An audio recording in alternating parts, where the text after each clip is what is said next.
Yes, question number which is being left, I am taking the same questions.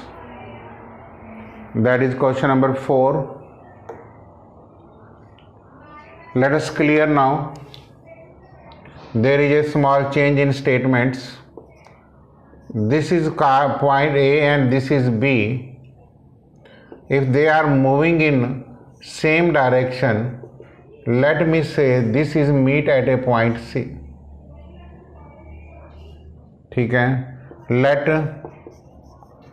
speed of car A is x kilometer per hour and let speed of car B is y kilometer per hour, and formula is speed is equal to distance upon time. हम इसको distance में convert कर लेते हैं क्योंकि हमें distance 100 kilometre दिया हुआ है. That is speed into time. Case 1, moving in same directions.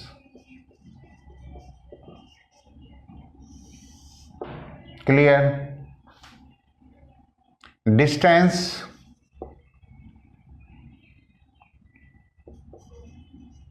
covered, this is 100 kilometer, and from this distance is 5x and this distance is 5y जो कार B ने ट्रेवल्ड किया. Is it clear. और car A ने तो यहां से start होके यहां तक कवर किया, तो इट मीन्स AB या AC is equal to AB plus BC. AC जो है वो 5x है क्योंकि they meet in 5 hours. AB आपके पास 100 किलोमीटर है और BC आपके पास 5 आवर्स है. तो x minus Y is equal to 20. ये आपकी इक्वेशन नंबर 1 आ जाएगी. If they meets in the, क्योंकि 5 hours they meets after 5 hours, तो 5 आवर में distance covered by car A in 5 hours is 5x and distance covered by car B in 5 our is 5y. इसलिए distance 5y है. ये BC distance जो है car Y ने travel किया और AC ने यहां से यहां तक 5x ट्रेवल किया. Case 2, moving in same directions.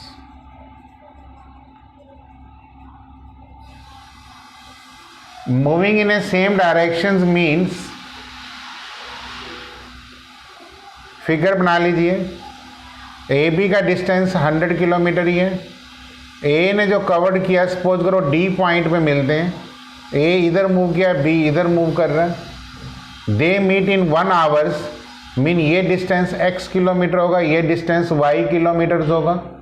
तो from here x plus Y is equal to 100 kilometres. आप यहां से देख सकते हैं कि दे मीट्स इन 1 आवर. इसका distance covered by car A is x kilometre and distance covered by car B is y kilometer. So this is equation number 2. That is x plus y is equal to 100. Solve करना बड़ा simple है. Adding first plus second, 2x is equal to 120. Therefore x is 60 kilometer per hour and y is equal to 40 kilometre per hour. अगर जो x 60 लेंगे तो y 40.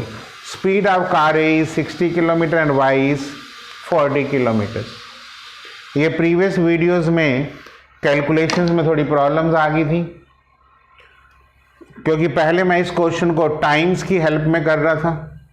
Time में करने से कैलकुलेशंस 1/x 1/y में आ रही थी, तो मुझे लगा कि मुझे ये कैलकुलेशन टाइम में ना लेके डिस्टेंस में करनी चाहिए, तो मैंने टेक्निक्स को बदल दिया. One more questions. Question number 5. Area of the rectangle get reduced by 9 square meter if the length is reduced by 5 and breadth is increased by 3. So let the dimensions of the rectangles, let the length of rectangle is x meter and breadth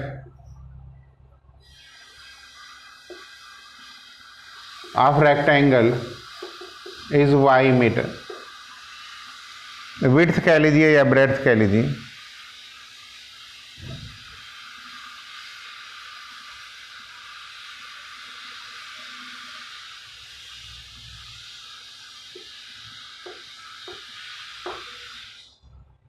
area of rectangle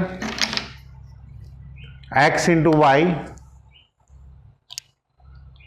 area is x into y square meter.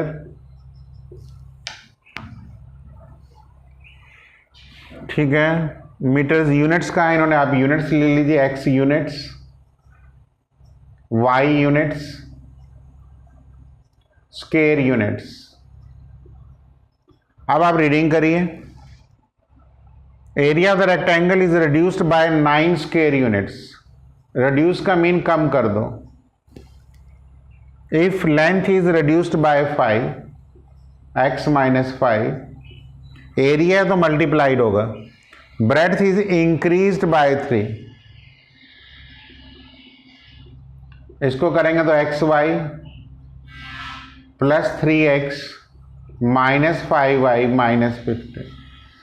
Simplify 3x minus 5y minus 6 is equal to 0. X Y cancel हो जाएंगे. 9 को मैंने उधर shift कर दिया. Next second equations. If we increase the length by 3 units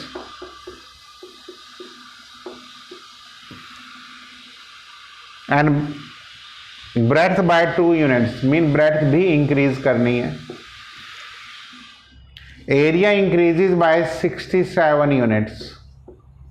ये case 2 है.